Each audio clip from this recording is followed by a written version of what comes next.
Hello students, देखो हम last lecture में केमिकल इक्विलिब्रियम की बात कर रहे थे। केमिकल इक्विलिब्रियम में हम पढ़ रहे थे इक्विलिब्रियम कांस्टेंट।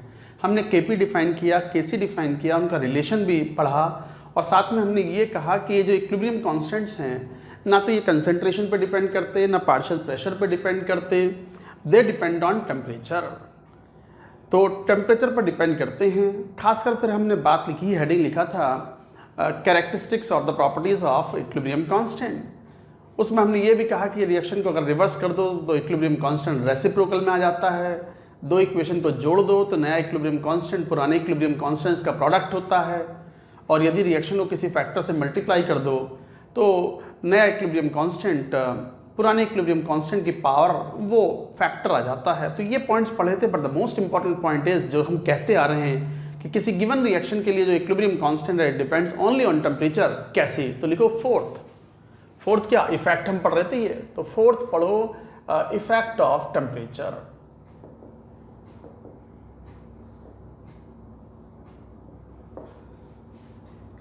इक्विलिब्रियम कांस्टेंट पर टेम्परेचर का क्या प्रभाव पड़ेगा, that we are going to see here.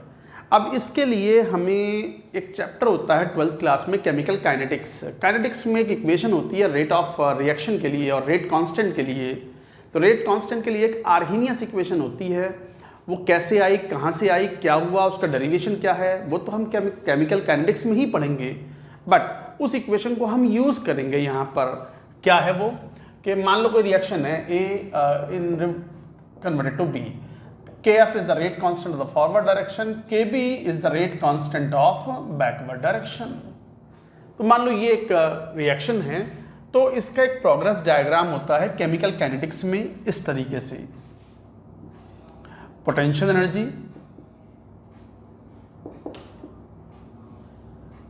And this is progress of reaction.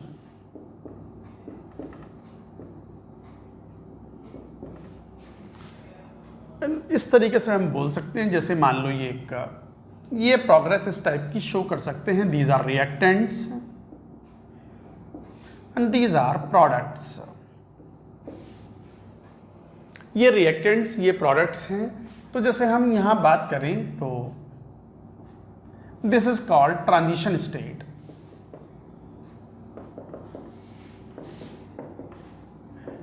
TS बोलते हैं कई बार इसको। और ये कहलाती है activation energy of the forward reaction EAF, और ये कहलाती है activation energy of EAB।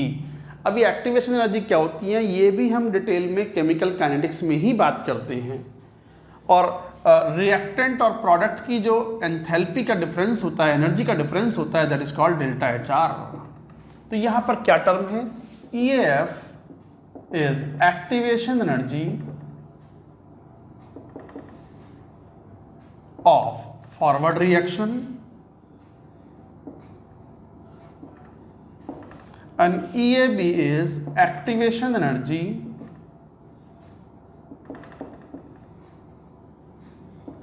of backward reaction।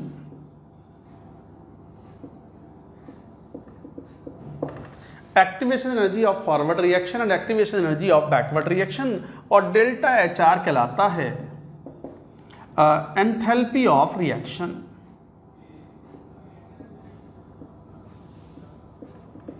जिसकी वैल्यू होती है EAF माइनस EAB।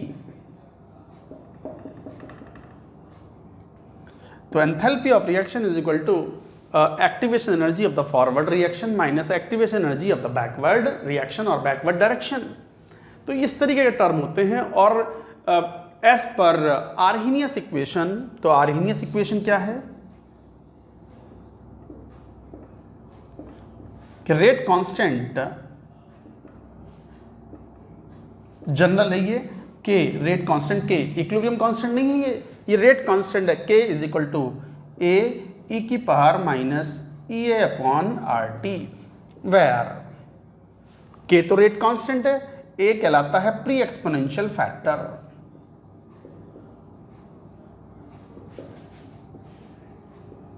और आर्हीनियस कांस्टेंट और फ्रीक्वेंसी फैक्टर।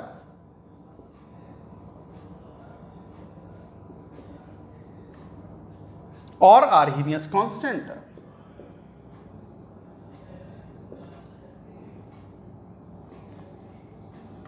ये भी एक कांस्टेंट है और T is the temperature in kelvin.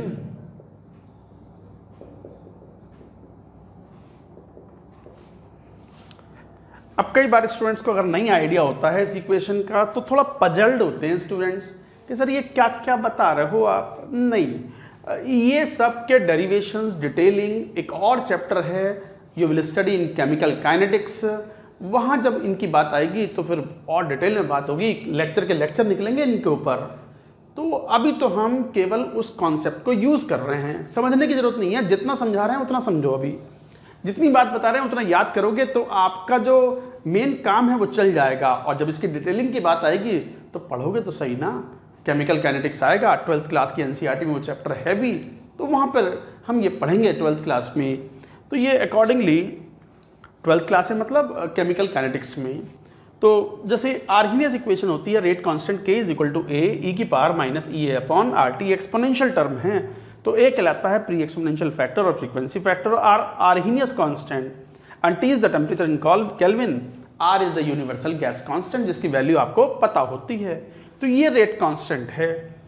अब ये रेट कांस्टेंट आप फॉरवर्ड रिएक्शन के लिए भी अप्लाई कर सकते हो और बैकवर्ड रिएक्शन के लिए भी। And what is EA? EA is the activation energy.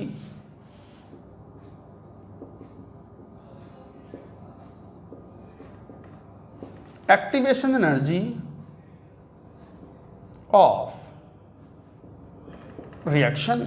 ये रिएक्शन की एक्टिवेशन एनर्जी है। अगर फॉरवर्ड है रिएक्शन तो activation energy of forward reaction कहलाएगा। बैकवर्ड रिएक्शन है तो you will call activation energy of the backward reaction. आप तो अभी फिलहाल के लिए ये वाली इक्वेशन याद कर लो। अब बात करेंगे हमें पता है equilibrium constant is the ratio of KF and KB। KF upon KB is called equilibrium constant. तो मैं एक काम करता हूं, ये तो मैंने एक बैकग्राउंड के लिए चीजें बता दी, आप सीधा इस इक्वेशन पर आओ। ये मैं एक बार पूरी बात नोट करो, पूरी बात नोट करो।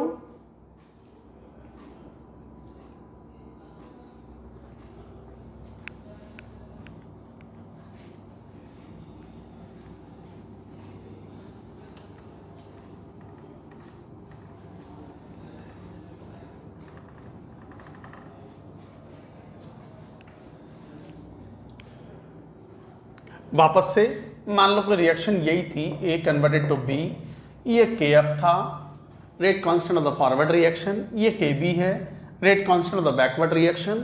तो आर्हीनियस इक्वेशन अगर लिखेंगे तो आप KF कैसे लिखोगे? KF rate constant KF, rate constant of the forward reaction is equal to what? AF into e की power minus EAF upon RT। ऐसे ही KB कैसे लिखोगे आप? AB pre exponential factor for the backward reaction into e की power minus EAB upon RT।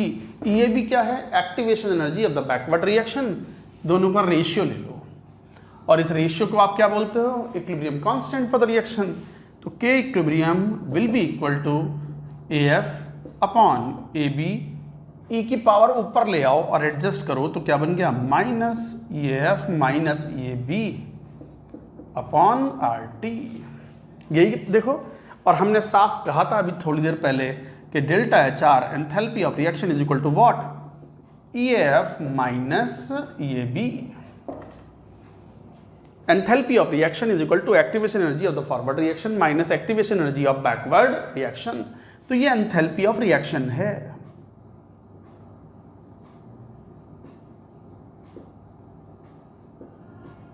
So this is enthalpy of reaction. आप जरा value put करो तो K इक्विलिब्रियम की वैल्यू आ गई AF अपॉन AB ई की power minus delta HR upon RT। यही वैल्यू आई। लॉग ले लो दोनों तरफ नेचुरल बेस पर, तो ln K equilibrium is equal to ln AF over AB और ये आ गया minus delta HR upon RT। इसे बोल दो इक्वेशन नंबर 1। अब एक काम करो, इसी इक्वेशन से आप टेम्परेचर का इफेक्ट स्टडी कर सकते हो। कैसे स्टडी कर सकते हो? इसी इक्वेशन नंबर 1 से कैसे, एट टेम्परेचर T1, अगर टेम्परेचर T1 है तो ln K equilibrium T1 is equal to ln AF upon AB। ये AF और AB टेम्परेचर पर डिपेंड नहीं करते, दे आर कांस्टेंट। लिख भी लो इस बात को। EA activation energy, pre exponential factor do not depend on temperature, वो टेम्परेचर पर निर्भर नहीं करते। तो ये तो कांस्टेंट था, माइनस कितना आ गया, डेल्टा HR। इसको भी टेम्परेचर इंडिपेंडेंट मान लिया हमने। इस पूरे एनालिसिस में enthalpy of reaction is assumed to be independent of temperature divided by R T1। Similarly at temperature T2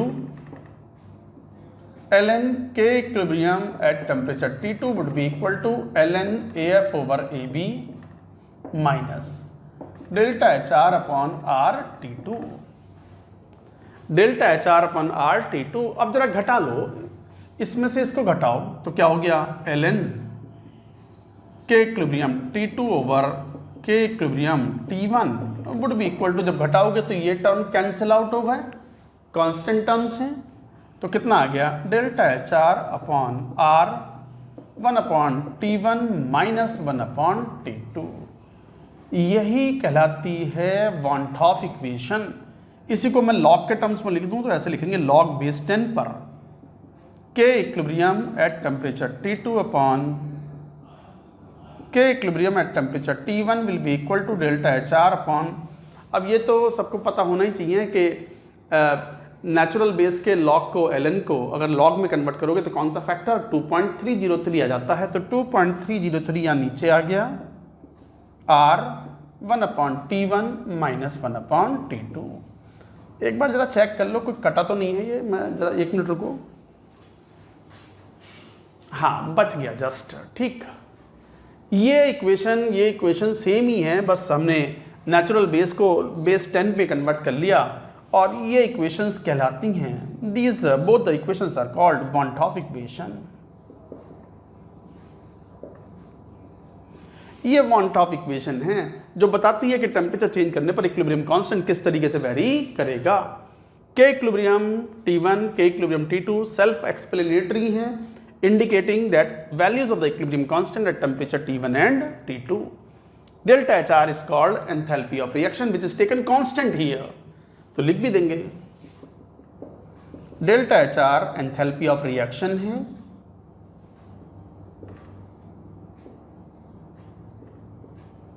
which is taken constant, independent of temperature माना हुआ है इसको, और तब ये लेकर के एक्सप्रेशन लेते हैं।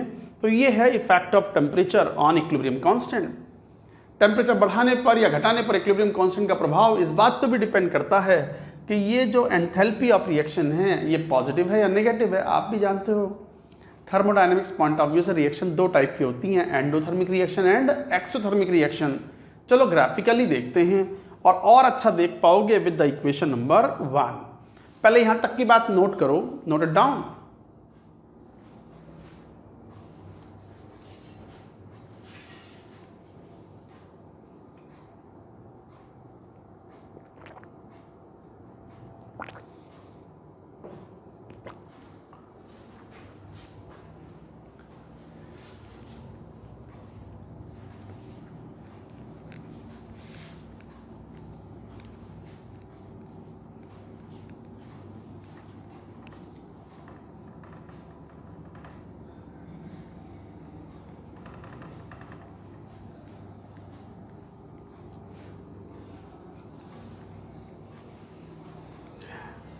जरा वो देखो इक्वेशन नंबर 1 क्या आई थी, वो क्या लिखा था, ln K equilibrium is equal to ln AF upon AB minus delta HR upon RT। यही थी ना इक्वेशन, ये इक्वेशन थी। आप इसे लॉग के टर्म्स में लिखना चाहो, इसे इक्वेशन नंबर 1 बोला था हमने।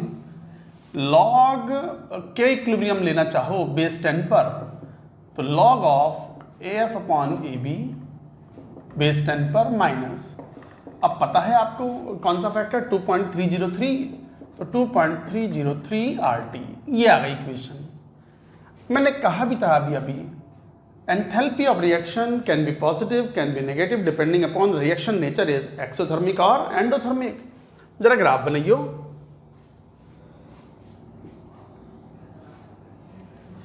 जैसे यहां बात करें हम कि किस तरीके से इक्विलिब्रियम कांस्टेंट लॉग ले लो, मान लो लॉग ऑफ के इक्विलिब्रियम कैसे प्रभावित होगा 1 अपॉन टेम्परेचर के साथ ग्राफ ले लो। ये ले लो मान लो y फंक्शन और ये ले लो मान लो x फंक्शन, तो क्या हो गई y is equal to mx plus c, तो intercept is equal to this much and slope is equal to minus delta H R upon 2.303 r। मान लो एक ग्राफ ले लें for exothermic reaction,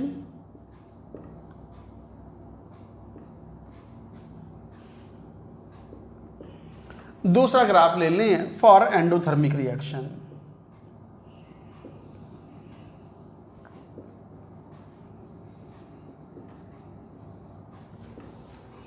for exothermic reaction, for endothermic reaction. Endothermic का मतलब हुआ कि delta H R is positive और एक्सोथर्मिक का मतलब आप जानते हो heat is evolved, so delta H R is positive negative. तो exothermic reaction delta H R negative, endothermic reaction delta H R positive. जरा देखना, अगर डेल्टा एच आर नेगेटिव है तो यहां से साफ दिखाई पड़ता है कि सी इंटरसेप्ट किसके बराबर, log of AF upon AB, जो कि कांस्टेंट है, और इंटरसेप्ट M किसके बराबर, minus delta H R upon 2.303 R, यही हुआ ना इंटरसेप्ट। और स्लोप, अब यहाँ डेल्टा एच आर नेगेटिव है, तो डेल्टा एच आर जब नेगेटिव रखोगे तो नेगेटिव नेगेटिव पॉजिटिव हो गया, स्लोप क्या हो गया, positive. Graph would be like this, straight line. So this will be a straight line and the intercept will be log of AF upon AB and the slope will be minus delta HR upon 2.303 R। ये है slope, और चूंकि delta H R negative है तो negative negative positive हो गया, तो slope is positive straight line, जबकि ग्राफ यहां इस टाइप का होगा। ये इंटरसेप्ट कितना, ये वही है वापस AF अपॉन AB अगर एंडोथर्मिक रिएक्शन है तो, और स्लोप की वैल्यू नेगेटिव आएगी इस बार। क्यों? क्योंकि डेल्टा एच आर पॉजिटिव है, तो minus delta H R upon 2.303 R। ये एंडोथर्मिक रिएक्शन, ये एक्सोथर्मिक रिएक्शन। आप जरा ध्यान से देखो, जरा देखियो इधर, लुक केयरफुली। हम इफेक्ट ऑफ टेम्परेचर की बात कर रहे थे, मैं समराइज कर दूं इफेक्ट ऑफ टेम्परेचर। आप पिछले लेक्चर से ये बात कहते आ रहे हो कि किसी गिवन केमिकल रिएक्शन के लिए इक्विलिब्रियम कांस्टेंट न कैटलिस्ट पे डिपेंड करता, न प्रेशर पे डिपेंड करता, न कंसंट्रेशन पे डिपेंड करेगा, it depends only on temperature. और वही बात अब हम कह रहे हैं कि इफेक्ट ऑफ टेम्परेचर क्या है ऑन इक्विलिब्रियम कांस्टेंट। तो हमने यूज लिया अभी आर्हेनियस इक्वेशन का। Arrhenius equation speaks about rate constant of forward and backward reaction। हालांकि Arrhenius equation को हमने एक्सप्लेन नहीं किया यहाँ।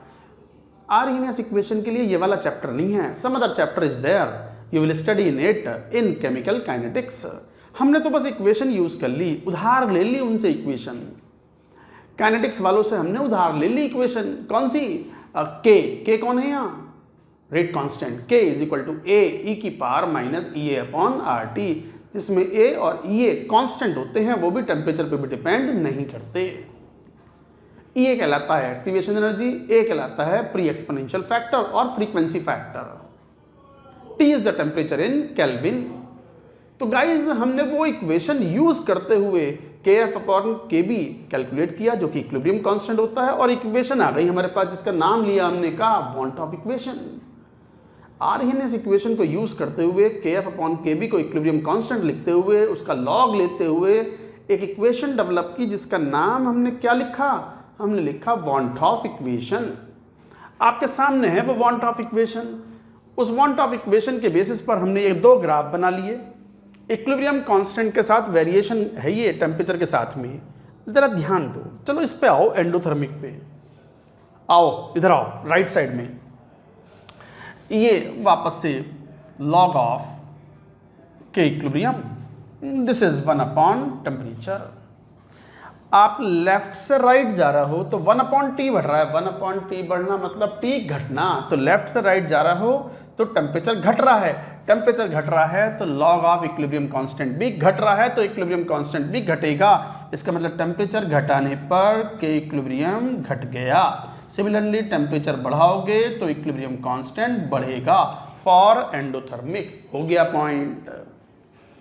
टेम्परेचर घटाने पर इक्विलिब्रियम कांस्टेंट घटता है, टेम्परेचर बढ़ाने पर इक्विलिब्रियम कांस्टेंट बढ़ता है फॉर एंडोथर्मिक रिएक्शन। ये था variation of equilibrium constant for the endothermic reaction. इधर आओ जरा, लेफ्ट से राइट जाओ।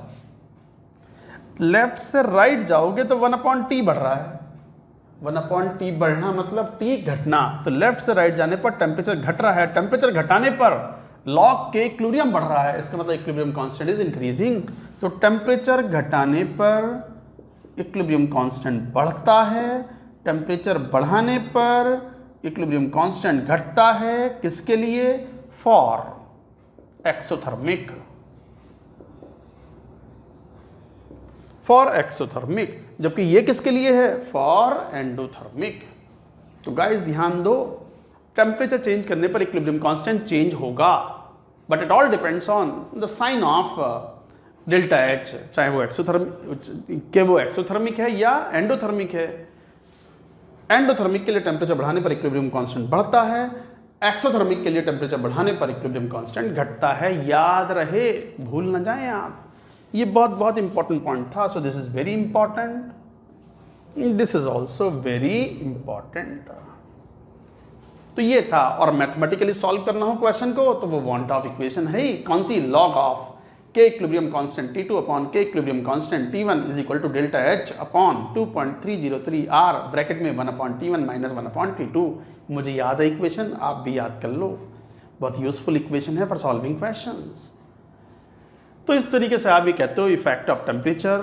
टेम्परेचर चेंज करने पर इक्विलिब्रियम कांस्टेंट चेंज होगा। कैसे चेंज होगा? It all depends on the sign of delta HR। Reaction की नेचर एंडोथर्मिक है या एक्सोथर्मिक। इसी में एक चीज और आती है इफेक्ट ऑफ टेम्परेचर में। आपने वो जो इक्वेशन लिखी थी ना, कौन सी? Van't Hoff equation. वो इंटीग्रल फॉर्म था वांट ऑफ इक्वेशन का। इंटीग्रल फॉर्म एक आता है differential form of the van't Hoff equation. तो हेडिंग लिखो differential form of van't Hoff equation. ये पूरी बात नोट करो, पहले note it down.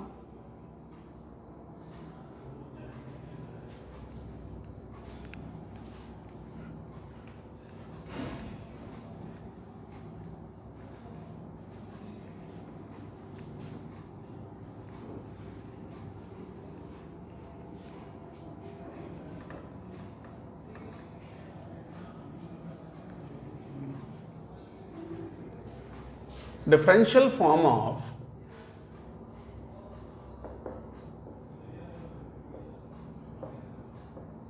want of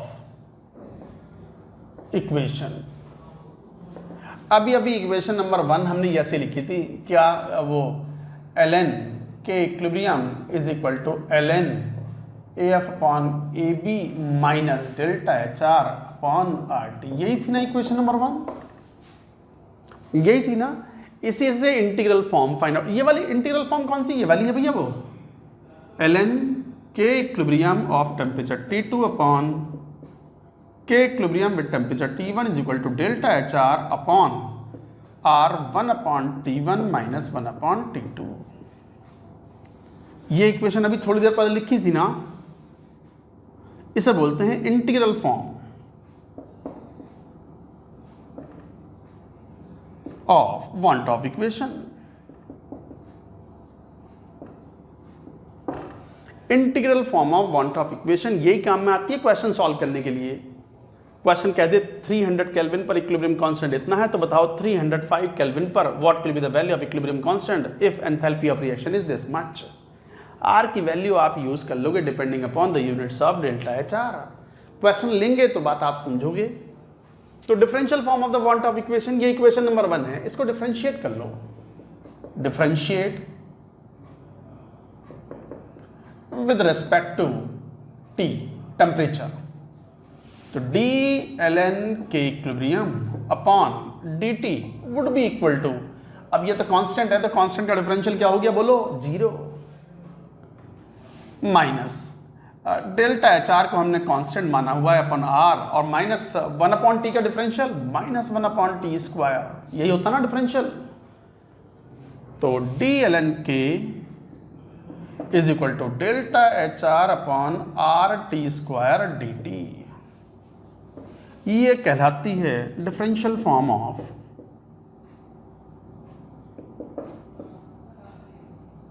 want of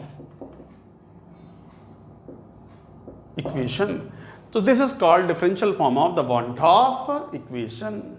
तो इस तरीके से आप जरूरत पड़ती है तो डिफरेंशियल फॉर्म का यूज कर सकते हैं, वरना ये इंटीग्रल फॉर्म मोस्ट कॉमनली इस्तेमाल होती है फॉर सॉल्विंग क्वेश्चंस। मान लो कोई क्वेश्चन ऐसे ले लें, for a reaction equilibrium constant eight 300 kelvin is, मान लो ऐसा बोल दें कुछ 2 × 10⁻³ कुछ भी यूनिट कुछ होगी। Find equilibrium constant at 400 kelvin, मान लो 400 केल्विन पे पूछ लें। If enthalpy of reaction is equal to 8.314 × 10⁻, मान लो 4 जूल बोल दें, और आर की वैल्यू ले लो 8.314 जूल मोल -1 केल्विन -1। मान लो ये क्वेश्चन है। अगर मान लो ये क्वेश्चन है तो फॉर्मूला बेस्ड क्वेश्चन है, कैसे सॉल्व करोगे? आपके पास इक्वेशन है, ये इंटीग्रल फॉर्म, सॉल्व कर लो। कैसे? लॉग ऑफ एल एन ले लो, बाद में लॉग में तो लॉग में भी कन्वर्ट कर सकते हो। तो यहाँ कौन सा फैक्टर आ जाएगा? 2.303 का। तो log of K equilibrium constant at temperature 400 Kelvin, वो फाइंड आउट करना है। तो K equilibrium at 400 we have to find out upon K equilibrium at 300, 2 × 10⁻³ is equal to delta H R how much? 8.314 × 10⁴ joule upon 2.303 का factor भी आएगा into R की value 8.314 into 1/T1 मतलब 300 - 1/400। ये डेटा आसानी से कैंसिल आउट हो जाएगा। थोड़ा सा गुणा भाग तो करनी पड़ेगी, अब वो देखना पड़ेगा, वो देख लेना। अब मैं भी नहीं करूँगा कैलकुलेशन, आपको पता ही है कि equilibrium, and this is 400 kelvin upon 2 × 10⁻³ will be equal to this is 10,000 upon 2.303 into ये 300 400 ये ऊपर 100 रह गया अपॉन 300 into 400। 2 0 2 0, ये चारों जीरो कैंसिल आउट हो गए। 4 × 12 25, तो 25/3 into 2.303, बस यही आंसर आ जाएगा। थोड़ा सॉल्व करना पड़ेगा यहाँ से, तो वी कैन कैलकुलेट, ये आप कैलकुलेट कर सकते हो। तो गाइज ये थी कैलकुलेशंस, ये था effect of temperature on equilibrium constant. Very very important point जो मैं आपको फिर दोबारा से कह रहा हूँ, टेम्परेचर बढ़ाने पर इक्विलिब्रियम कांस्टेंट बढ़ भी सकता है, घट भी सकता है। It all depends on nature of chemical reaction, कि वो एक्सोथर्मिक है या एंडोथर्मिक है। बाकी न्यूमेरिकल सॉल्व करने के लिए you have this integral form of the van't Hoff equation. जैसे ये क्वेश्चन लिया, ऐसा कोई क्वेश्चन आएगा तो accordingly you will be able to solve. तो ये था वॉन्ट ऑफ इक्वेशन, ये था effect of temperature on equilibrium constant. चलिए अब बात करेंगे एप्लीकेशंस ऑफ इक्विलिब्रियम कांस्टेंट की। तो लिखो heading applications of equilibrium constant.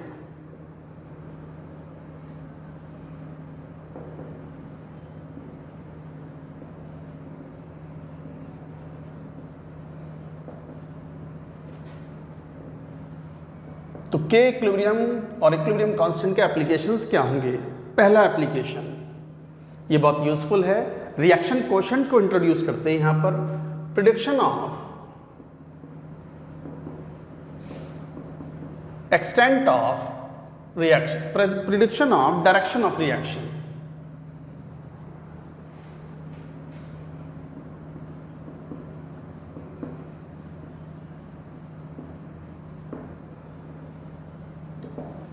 Heading लिखो, prediction of direction of reaction. तो prediction of direction of reaction, जैसे हम इक्विलिब्रियम कांस्टेंट डिफाइन करते हैं ना, ऐसे किसी मोमेंट पर हम एक टर्म डिफाइन कर सकते हैं रिएक्शन कोशेंट, और वो रिएक्शन कोशेंट जब कंपेयर करते हैं इक्विलिब्रियम कांस्टेंट से तो हम पता लगा सकते हैं कि रिएक्शन की टेंडेंसी फॉरवर्ड जाने की है या बैकवर्ड आने की है या इक्विलिब्रियम पर है। कैसे? मान लो कोई रिएक्शन है A B B C C D D, मान लो ये है। At any instant a term called reaction quotient Q, जैसे कंसंट्रेशन के टर्म्स मिलेंगे तो QC बोल देंगे, पार्शियल प्रेशर के टर्म्स मिलेंगे तो QP बोल देंगे, general Q can be calculated as, बिल्कुल वैसे ही कैलकुलेट करना है जैसे इक्विलिब्रियम कांस्टेंट कैलकुलेट करते हैं। तो Q, मान लो QC कैलकुलेट कर रहे हैं कंसंट्रेशन के टर्म्स में, तो प्रोडक्ट की concentration C at that instant की पार C, D की पार D, A की पार A, B की पार B। अच्छा, ऐसे ही चाहो तो आप QP भी कैलकुलेट कर सकते हो पार्शियल प्रेशर के टर्म्स में, तो partial pressure of C at an instant की power C, partial pressure of D की power D, partial pressure of A की power A, partial pressure of B की पार B। ये रिएक्शन कोशेंट डिफाइन कर सकते हो, QC कंसंट्रेशन के terms में, QP पार्शियल प्रेशर के टर्म्स में। अब ये QC या QP या reaction quotient in general Q आप इक्विलिब्रियम कांस्टेंट से कंपेयर कर लो, उससे बता सकते हो कि इक्विलिब्रियम पर पहुंचने के लिए रिएक्शन फॉरवर्ड मूव करेगी या बैकवर्ड मूव करेगी या ऑलरेडी इक्विलिब्रियम स्टेट है। तो लिखेंगे if Q is less then K equilibrium, अगर Q की वैल्यू इक्विलिब्रियम कांस्टेंट से कम है, इसका मतलब Q की वैल्यू कम है और Q किसके बराबर आना चाहता है? इक्विलिब्रियम कांस्टेंट के बराबर। तो Q बढ़ाने की कोशिश करेगा, तो Q कैसे बढ़ेगा? कंसंट्रेशन ऑफ प्रोडक्ट बढ़े, इसके बाद reaction will tend to move in the forward direction to attain equilibrium. Reaction tends to move forward to attain equilibrium। तो इक्विलिब्रियम अटेन करने के लिए reaction will move in the forward direction, यही तो हम कह रहे थे कि predicting direction of the reaction.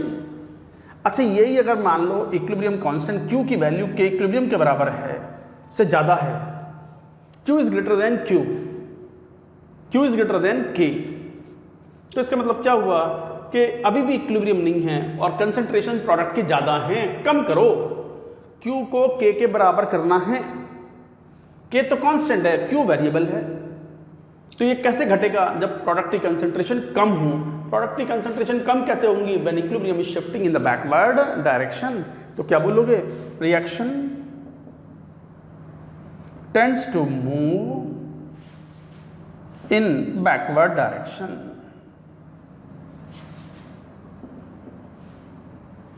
To attain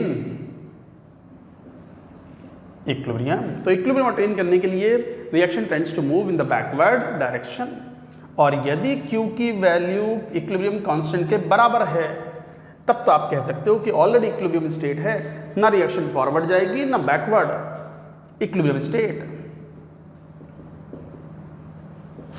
reaction will not move in forward और backward.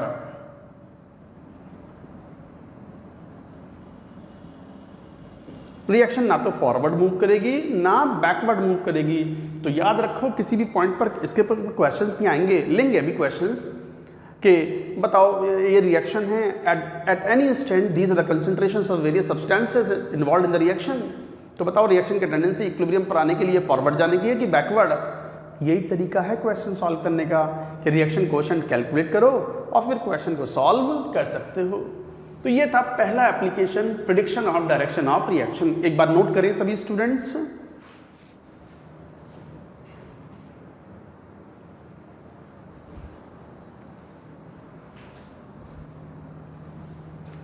Now coming to the second application.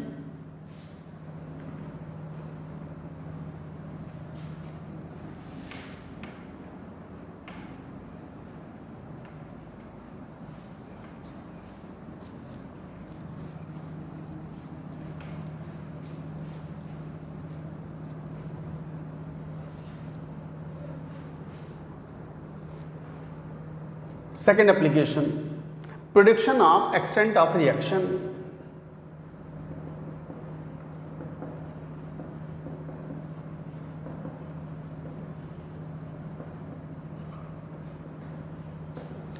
Prediction of extent of reaction का मतलब क्या हुआ कि रिएक्शन कम मात्रा में होगी या ज़्यादा मात्रा में होगी। अब वापस से बिल्कुल वही बात है, अगर इक्विलिब्रियम कांस्टेंट क्या बताता है? Concentration of the product upon concentration of the reactant. अगर किसी रिएक्शन के इक्विलिब्रियम कांस्टेंट बहुत ज़्यादा है तो आप ये कह सकते हो कि उस रिएक्शन में, सिस्टम में, इक्विलिब्रियम पर कंसंट्रेशन ऑफ प्रोडक्ट बहुत ज़्यादा हैं और कंसंट्रेशन ऑफ रिएक्टेंट बहुत कम है। इसका मतलब reactants are almost completely converted into products. तो लिखो इस बात को, a very high value of K equilibrium, अब वेरी हाई कितनी? Much higher than 1, much higher than 1 को रेफरेंस बना लें, जैसे 10 की पावर 3, 10 की पावर लिख भी दो, जैसे फॉर एग्जांपल 10 की पावर 3, 10 की पावर 5, 10 की पावर 6 एटसेट्रा। ये बहुत हाई कहलाएंगे। तो a very high value of K equilibrium indicates that reactants are almost completely converted into products. Reactants are almost completely converted into products. कि reactants are almost completely converted into products, तो reactants की amount negligible बची है। most of the reactants have been converted into products। ये meaning है इसका a very high value of equilibrium constant का। अच्छा, ऐसे ही अगर मान लो रिएक्शन का इक्विलिब्रियम कांस्टेंट बहुत लो हो, मच लोअर देन 1, 10 की पावर -3, 10 की पावर -8, 10 की पावर -20, इतनी लो वैल्यू है इक्विलिब्रियम कांस्टेंट की, तो इसका मतलब प्रोडक्ट की कंसंट्रेशन नेग्लिजिबल है। इसका मतलब प्रोडक्ट बने ही नहीं, बने ही बहुत कम मात्रा में बने हैं। इसका मतलब reactants are almost unreacted. A very little amount of the reactants have only been reacted। तो लिखो इस बात को, a very low value of equilibrium constant, much lower than 1। अगर इक्विलिब्रियम कांस्टेंट की value, a very low value of equilibrium constant much lower than 1 अगर है, indicates that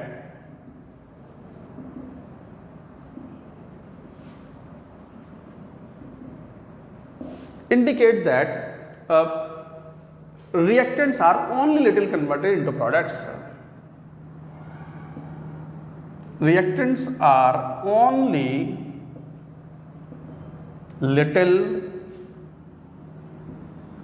converted into products। ये मतलब हुआ इसका।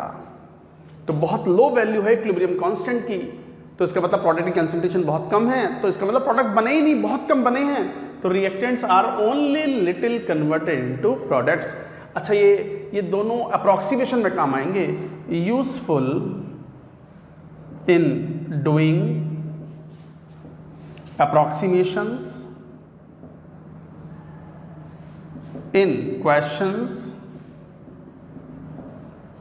तो useful in doing approximations in questions if K equilibrium is either very high और very low. तो ध्यान दो, ये बहुत यूजफुल है, दिस इज वेरी इंपॉर्टेंट और ये क्वेश्चन में काम आएगा।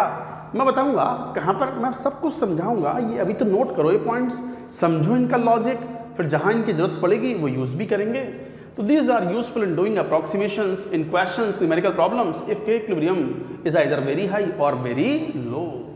ये था second application, prediction of extent of reaction. Now coming to third, पहले ये बात नोट कर लो, note it down.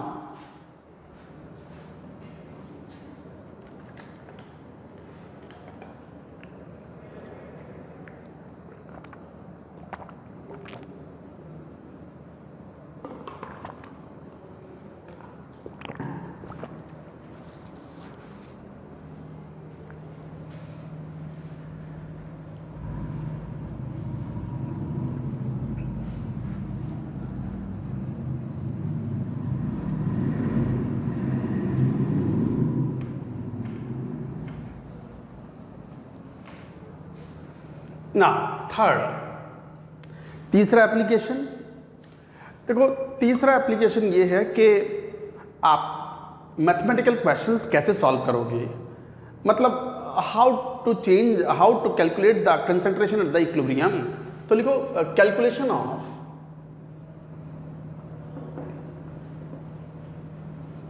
Change in concentration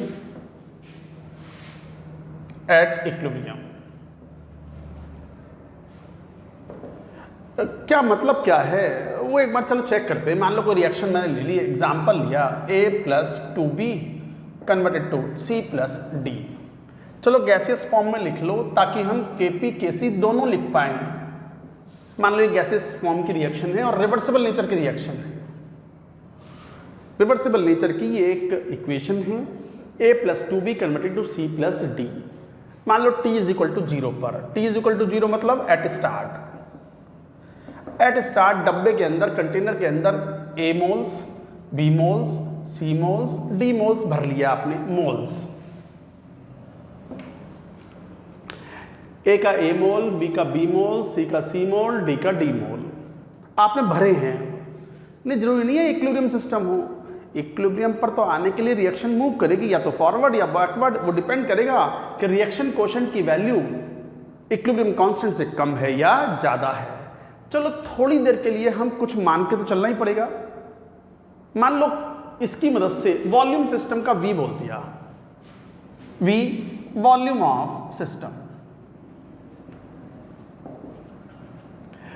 P total, P equilibrium is the total pressure at equilibrium. मान लो ये हमने पैरामीटर्स यूज किए, V is the volume of the system, P equilibrium is the total pressure at equilibrium state। मान लो Q की value कम है, से Q is less than K equilibrium। अभी मान लिया थोड़ी देर के लिए, तो अगर Q की वैल्यू कम है तो रिएक्शन फॉरवर्ड जाएगी इक्विलिब्रियम पर पहुंचने के लिए, तो A में से कुछ खर्च होगा। मान लो इसमें से X मोल खर्च हुए इक्विलिब्रियम पर पहुंचते पहुंचते। अब ये इक्विलिब्रियम पर आ गया इनिशियली से दिस, तो एट इक्विलिब्रियम क्या हुआ, एट इक्विलिब्रियम A - X। अच्छा A के अगर X मोल खर्च हुए हैं तो स्टोइकियोमेट्री के हिसाब से B कितना खर्च हुआ होगा, 2X, तो B थे 2X खर्च हो गया। अच्छा इनका फायदा हुआ C और D का, अगर ये X मोल खर्च हुए हैं तो ये कितना बना, X और बना, तो C+X D+X मोल। अब आ गया इक्विलिब्रियम, नाउ एट इक्विलिब्रियम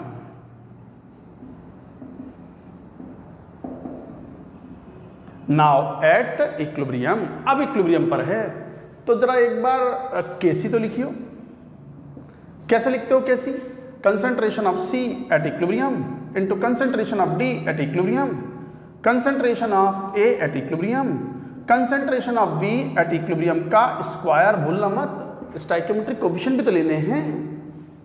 जरा देखियो, C के moles C+X upon volume V, D+X upon volume V, A - X upon volume V, और ये था B के moles B - 2X upon volume V का होल स्क्वायर। एक काम करो जरा V को एडजस्ट कर लो, एक बार इकट्ठा कैलकुलेशन करें तो c plus x D plus x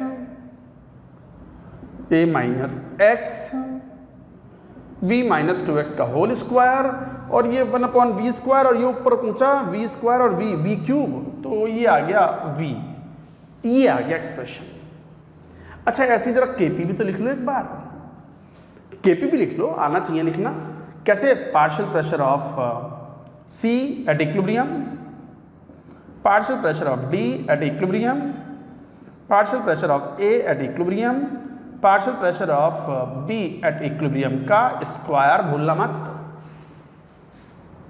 करियो जरा calculations. Partial pressure of c at equilibrium, जरा c का पार्शियल प्रेशर क्या होता है ये तो आप जानते हो। Partial pressure is equal to mole fraction into total pressure. Total pressure PEQ मान लिया या PT ले लो, PT ले लो, ये सही है PT ऐसे। तो PT is the total pressure at equilibrium, PT कर लो इसको, राइट। अब मान लो C के मोल्स इक्विलिब्रियम पर कितने हैं, तो मोल फ्रैक्शन कितना हुआ C plus x upon summation of moles summation n into total pressure PT। ये है पार्शियल प्रेशर ऑफ C। अरे भैया पता है आपको फॉर्मूला, मान लो A का पार्शियल प्रेशर लिखना है तो क्या होता है mole fraction of A into total pressure, और मोल फ्रैक्शन ऑफ A कितना हो जाएगा, मोल फ्रैक्शन ऑफ A मतलब A के moles A minus x upon total moles, total moles equilibrium पर जोड़ लो तो A minus x plus B minus 2x plus C plus x plus D plus x into PT। जरा यहाँ देखो, अब मैंने एक काम किया, इसको पूरे को लिख दिया, 2x से ये 2x कैंसिल आउट हो गए, तो A plus B plus C plus D minus x into total pressure. अरे छोड़ो, इतना कौन लिखेगा इतना बड़ा। अरे ये टोटल नंबर ऑफ मोल्स को मैं क्या लिख दूं, A minus x upon summation n into PT, of course where summation n is equal to A plus B plus C plus D minus x. Cut तो ना गया, मैं एक बार चेक कर लूं जरा, ना है जगह, ठीक है। तो summation of moles is equal to A plus B plus C plus D minus x. तो गाइज ये है तरीका। अब मैंने इसको समेशन n लिख लिया, कौन इतना बड़ा लिखेगा, आ गई बात समझ में। अरे ये तो आ गया हुआ ना, how to write the partial pressure. इसके बाद now partial pressure of D पे आइयो, तो D plus x upon summation of mole into total pressure. Partial pressure of A पे आइयो, A minus x upon summation of mole into total pressure. ऐसे जरा B का लिखियो और स्क्वायर और कर दियो, कितना B minus 2x upon summation of mole into total pressure का स्क्वायर। थोड़ा सा इसको और आसान करो तो C plus x D plus x upon A minus x B minus 2x का होल स्क्वायर।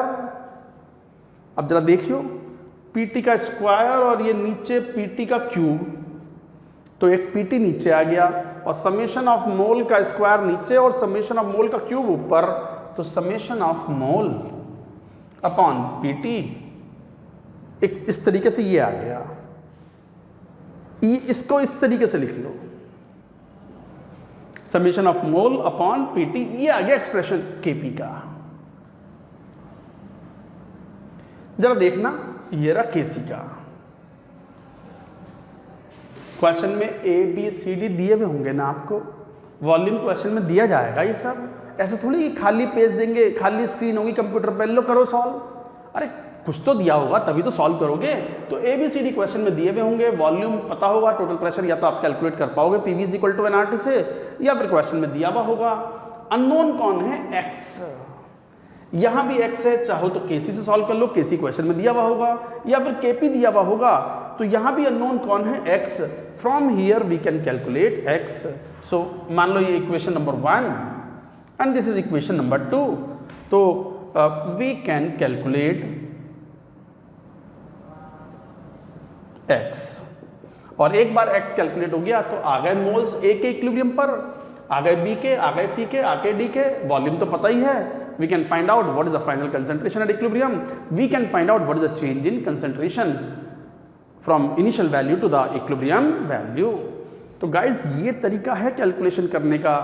बट एक बात और सुनो, मैं शॉर्टकट बताता हूं आपको, एक बहुत ही बढ़िया गैसियस रिएक्शंस के लिए पर्टिकुलरली एक शॉर्टकट बताता हूं जिससे आप क्वेश्चन बड़ी आसानी से सॉल्व कर सकते हैं। क्या है वो शॉर्टकट, जरा एक बात ध्यान दो। ये फाइनल एक्सप्रेशन केसी का ये आया है आपके सामने, केपी का ये आया है आपके सामने। इतना ना लिख के, इतना सब ना लिख के एक ही स्टेप में कैसे लिखें एक्सप्रेशन ऑफ केपी एंड केसी, मैं वो बता रहा हूं। तो मैं काम करता हूं, ये वाला कोना खाली कर लेता हूं। आप पहले एक बार नोट कर लो, मैं ये राइट साइड वाली चीज खाली करने वाला हूं। नोट करो पहले, नोट इट डाउन।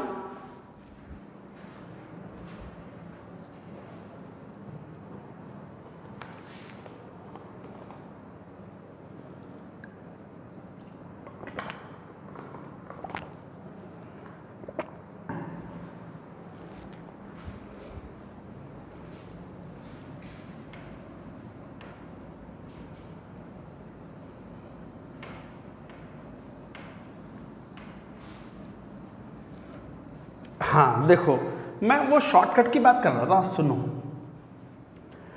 जैसे ये है ना इक्विलिब्रियम नंबर ऑफ मोल्स, आप मोल्स के टर्म्स में लिख लो। तो ऑल्टरनेट शॉर्टकट मेथड,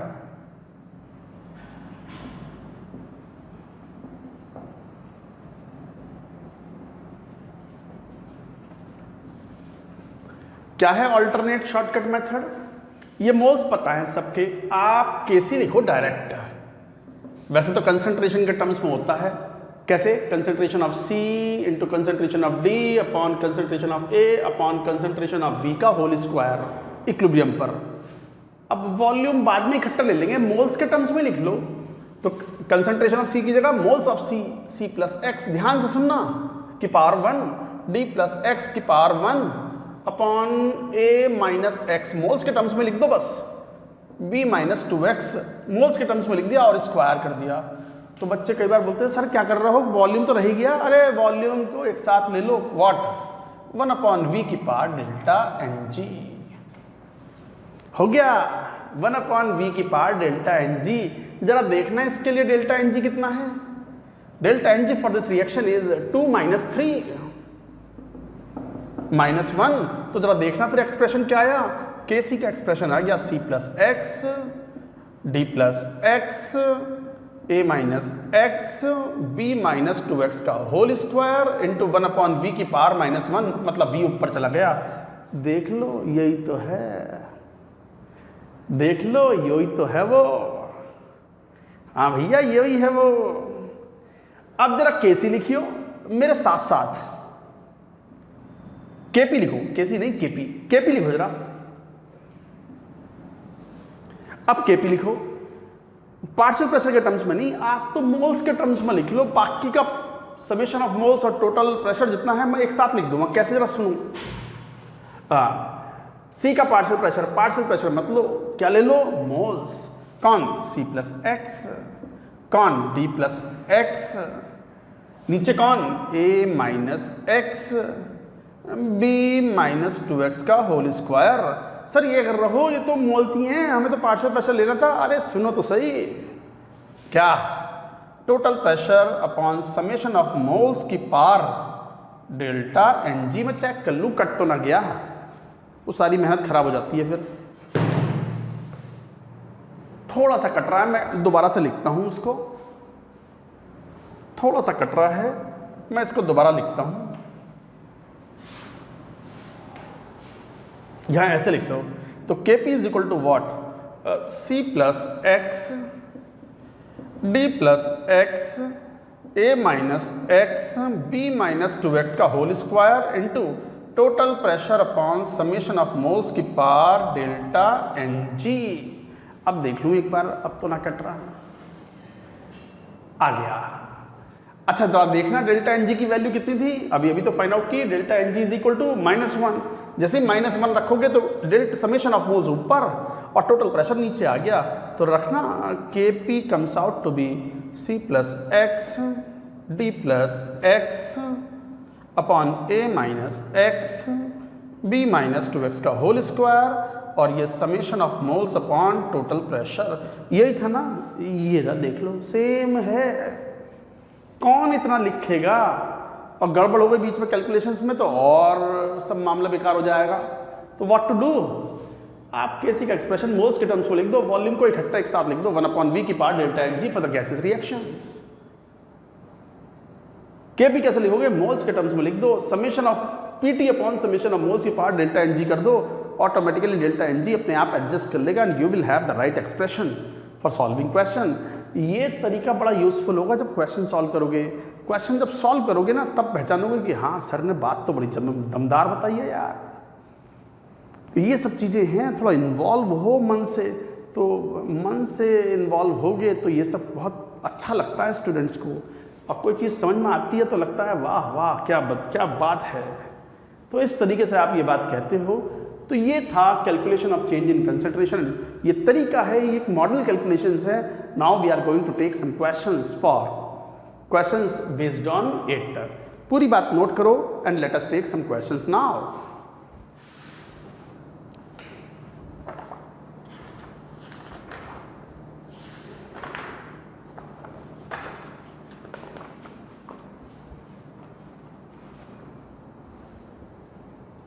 नोट कर लिया, मैं ये पूरा हटा रहा हूं।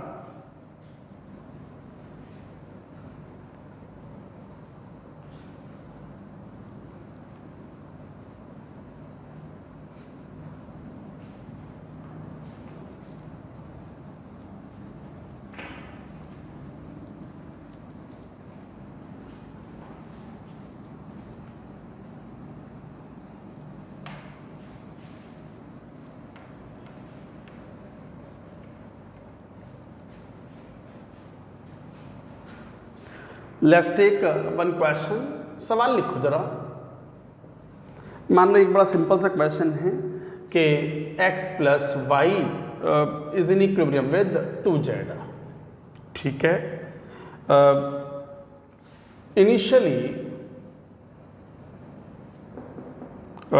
2 moles of A and X and 3 moles of Y are taken and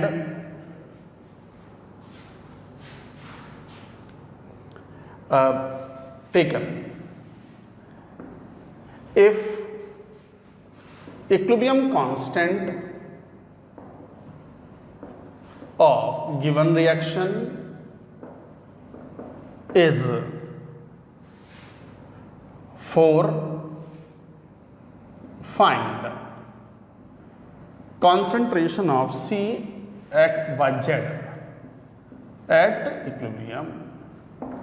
find concentration of Z at equilibrium. मान लो ये क्वेश्चन ना बहुत ही आसान सवाल है।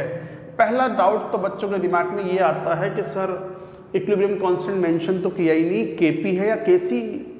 अरे कोई प्रभाव नहीं पड़ता, डेल्टा Ng 0 है। क्वेश्चन में कुछ ना दिया जाए तो इनको गैसेस मान लेंगे, ये रहे gases.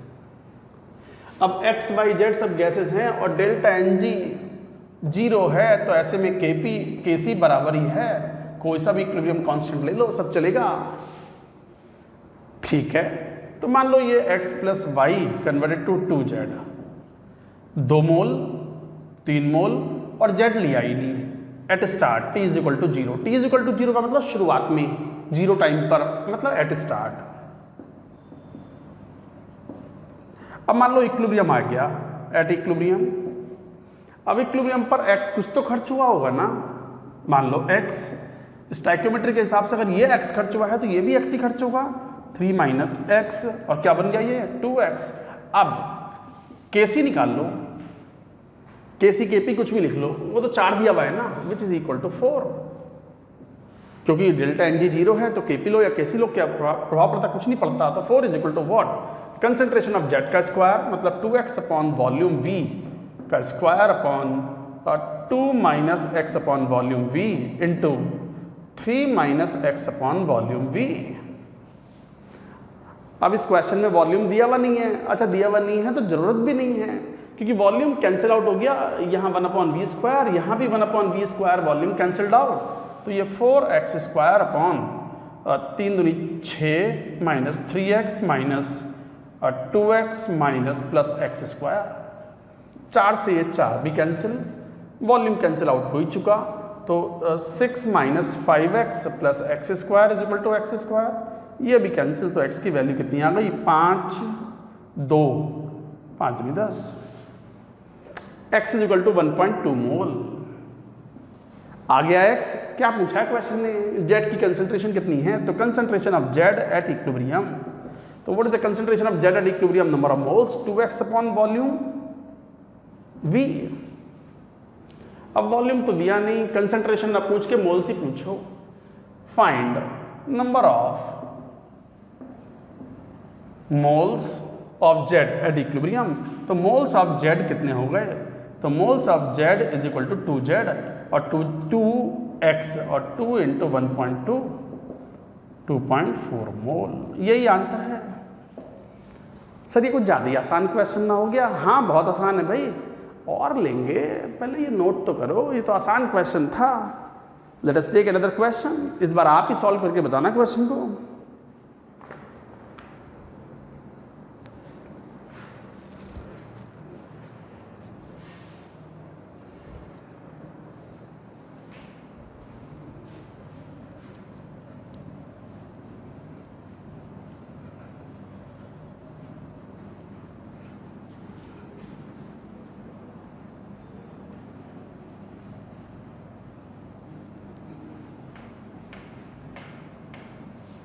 Let us take another question.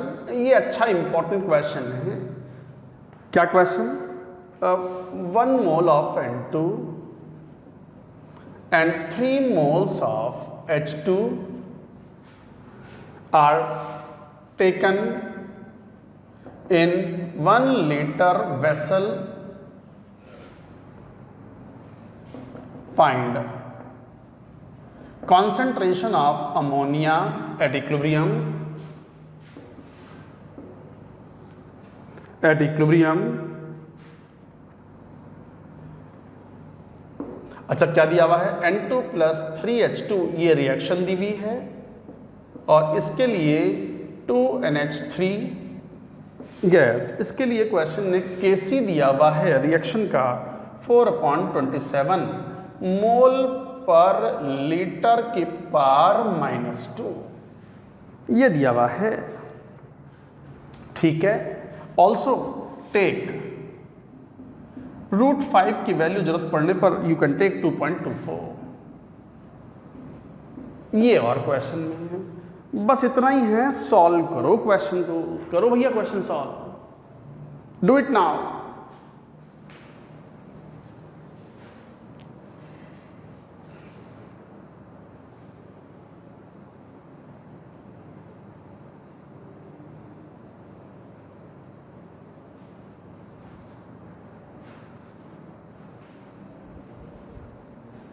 देखो इधर क्वेश्चन को, अब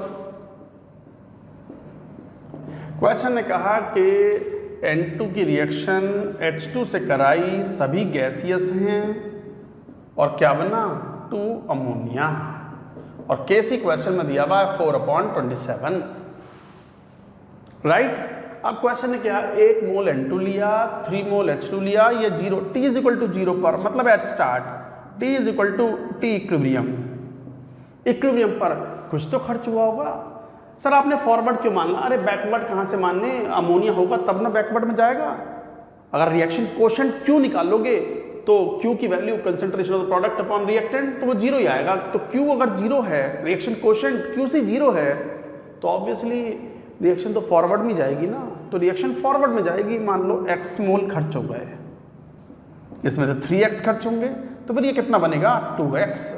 Kc के एक्सप्रेशन में लिख लो, वो वाला तरीका जो भी सिखाया था मैंने, शॉर्टकट लिखना, क्या मोल्स के टर्म्स में 2x का होल स्क्वायर अपॉन, मोल्स के टर्म्स में लिख दो 1 माइनस x, और कौन 3 माइनस 3x का क्यूब, यही हुआ, इंटू 1 अपॉन वॉल्यूम की पार डेल्टा Ng, और डेल्टा Ng कितना है -2, तो 4/27 इज इक्वल टू 4/27, तो ये आ गया x का होल स्क्वायर 1 माइनस एक्स की पावर 4 और 1/1 वॉल्यूम, तो ये 1 ही आ गया है। तो v की वैल्यू 1 दी हुई है, 1 लीटर, लीटर में लेना है क्योंकि सीधे यूनिट ऑफ केसी। 4 से 4 कैंसिल, 27 से 27 कैंसिल, तो यहाँ से अगर देखें तो 1 माइनस एक्स का whole square is equal to x, तो 1 plus x square minus 2x minus x is equal to 0, तो x minus 3x plus 1 is equal to 0।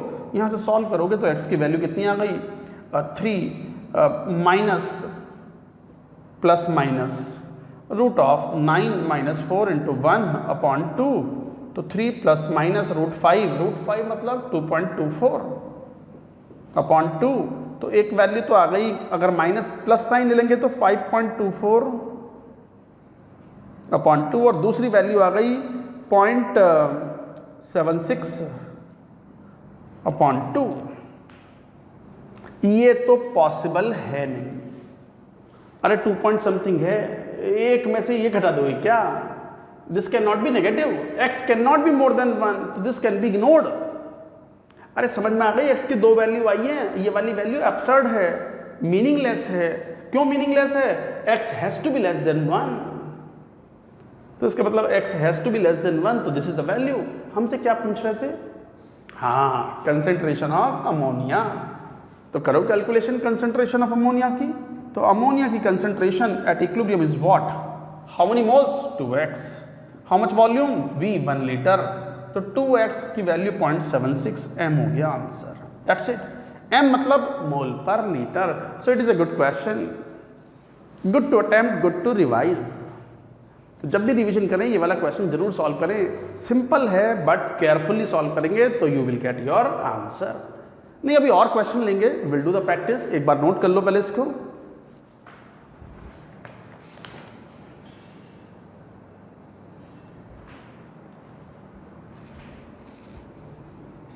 Noted? Right.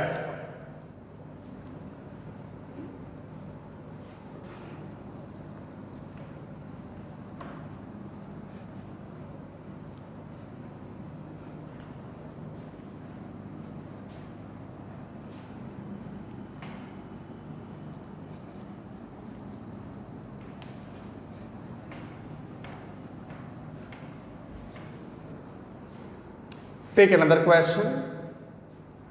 The next question, 3 moles of PCl5, ये भी अच्छा important question है।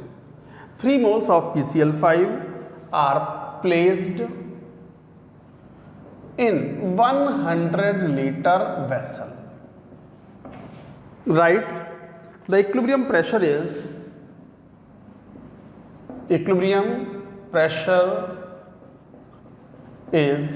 2.05 atmosphere,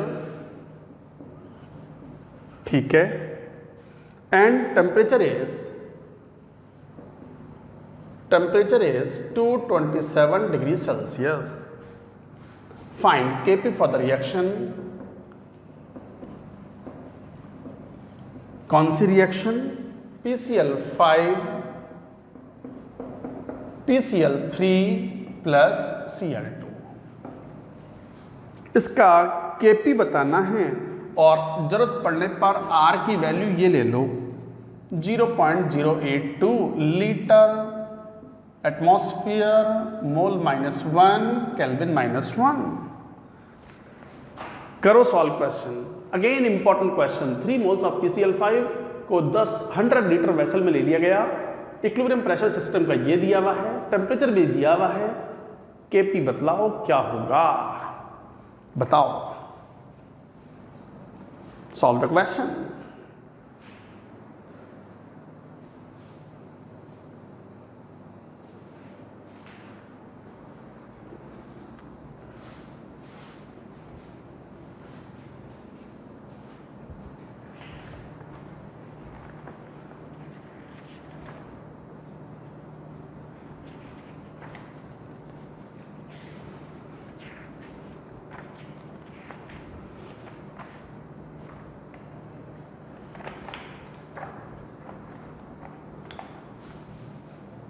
देखो question को, मुश्किल ना है, सब आसान क्वेश्चन है। और कभी जरूरत पड़ती है तो गैसेस को आइडियल मानते हुए PV = nRT भी अप्लाई करना पड़ता है, और वो करना पड़ेगा इस क्वेश्चन में। क्यों? टेम्परेचर भी दिया हुआ है। जरा देखें, PCl5 टूट रहा है PCl3 + Cl2 gas. PCl5 3 moles, कुछ नहीं दिया और 0, T = 0 पर। अब तो समझ में आ गया होगा ना, T = 0 मतलब शुरुआत में, at start. T = T equilibrium मतलब इक्विलिब्रियम के टाइम पर।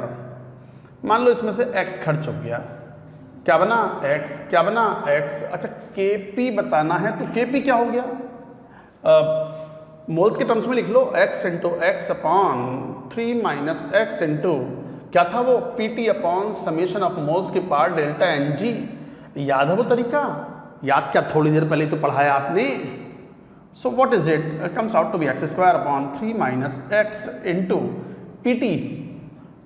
कितना टोटल प्रेशर है? 2.05 upon summation of moles 3 - X + X + X, तो 3 - X + X + X।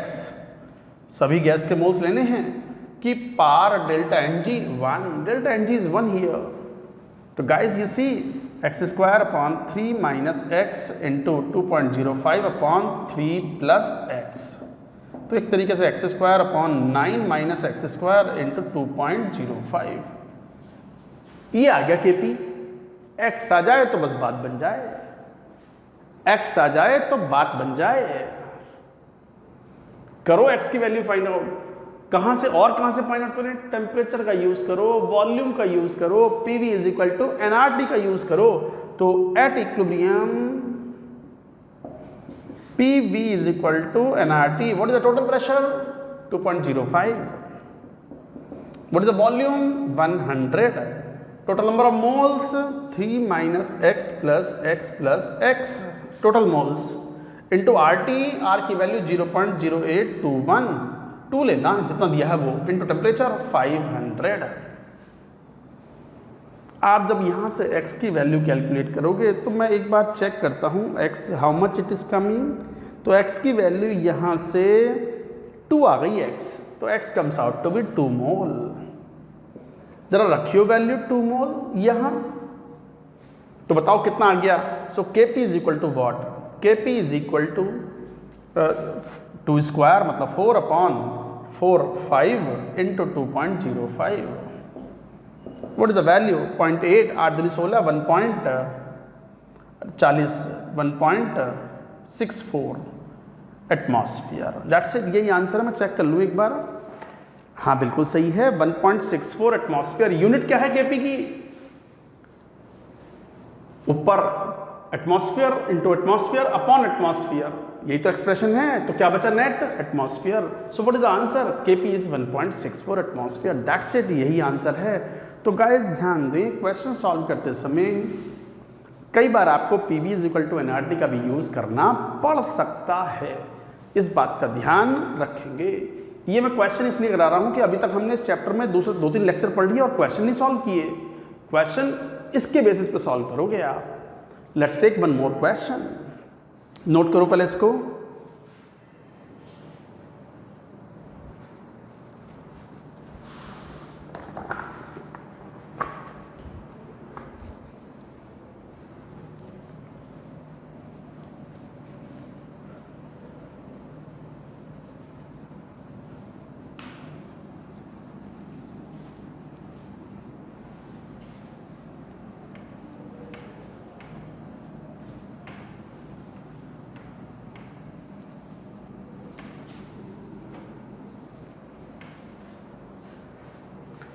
Let's take another question. क्या क्वेश्चन है? ये गैसेस रिएक्शन है A + B C + D। बहुत ही सिंपल सा क्वेश्चन दे रहा हूं मैं।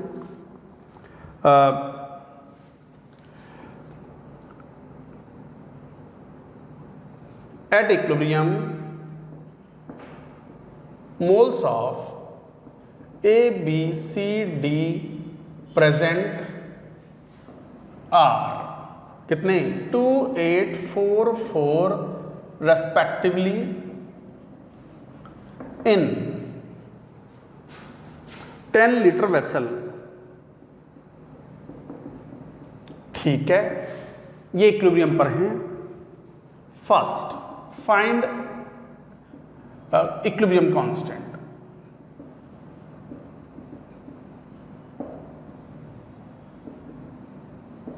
राइट, सेकंड, एक तो इक्विलिब्रियम कांस्टेंट बताओ, दूसरे पार्ट में in another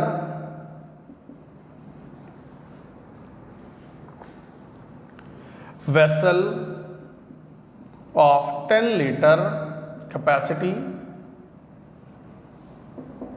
in another vessel of 10 liter capacity 5 moles of A, 4 mole of B, 6 mole of C and 3 mole of D are taken. Full stop. Predict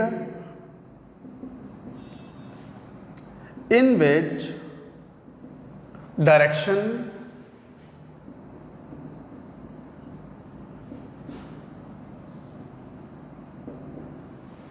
reaction will proceed.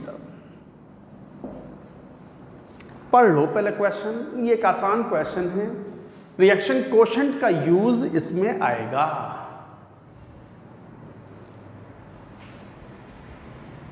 क्या बोल रहे हैं, देखो ये gases reaction है, A plus B reversible reaction. Equilibrium पर moles of ABCD दिए हुए हैं 2, 8, 4, 4, 10 लीटर वेसल में फाइंड इक्विलिब्रियम कांस्टेंट। तो पहला पार्ट तो बड़ा आसान था, क्या K equilibrium will be equal to what, C के मोल्स कितने हैं 4 इंटू 4 अपॉन A के moles 2 into 8 into 1 upon V 10 litre की power delta Ng 0 1, equilibrium constant is 1।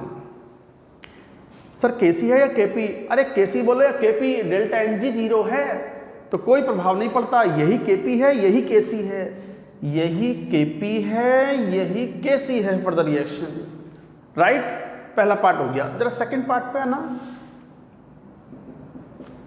Second part में क्वेश्चन ने कहा कि another vessel of the 10 litre capacity, ठीक है, 5 mole A, 4 mole B, 6 moles of C and 3 moles of D are taken. Predict in which direction reaction will proceed. तो काम कर लो आप, जो है इसके लिए रिएक्शन कोशेंट निकाल लो इस मोमेंट पर। तो Q रिएक्शन कोशेंट कैलकुलेट करो। तो reaction quotient is what, concentration of the product C and D। तो C के कितने मोल 6 इंटू D के 3 moles upon 5 and 4 into 1 upon V 10 की पावर डेल्टा Ng कितना 0। तो 6 18 बटा 20 18 अपॉन 20 है विच इज लेस देन के इक्विलिब्रियम। अरे ये लेस देन 1 है और इक्विलिब्रियम कांस्टेंट की वैल्यू कितनी थी, वो 1 थी। So this Q is less than equal to equilibrium constant. तो इक्विलिब्रियम कांस्टेंट से अगर ये कम है तो ऑब्वियस सी बात है कि Q is less than equilibrium constant, reaction will tend to move in the forward direction to attain equilibrium. तो reaction tends to move forward to attain equilibrium.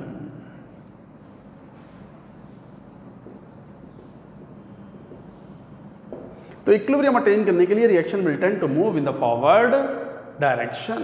तो गाइज ये था question based on reaction quotient और कुछ questions हमने applications of equilibrium constant पे solve किए।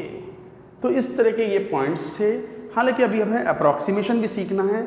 हमने कहा भी था वो कौन सा वाला, सेकंड वाला एप्लीकेशन ऑफ इक्विलिब्रियम कांस्टेंट, कि अगर इक्विलिब्रियम कांस्टेंट बहुत हाई हो या बहुत लो हो तो हम अप्रॉक्सीमेशन करके क्वेश्चन को बड़ी आसानी से सॉल्व कर सकते हैं, कैलकुलेशन से बच सकते हैं। कैसे, that will see in the next lecture. That's it for now.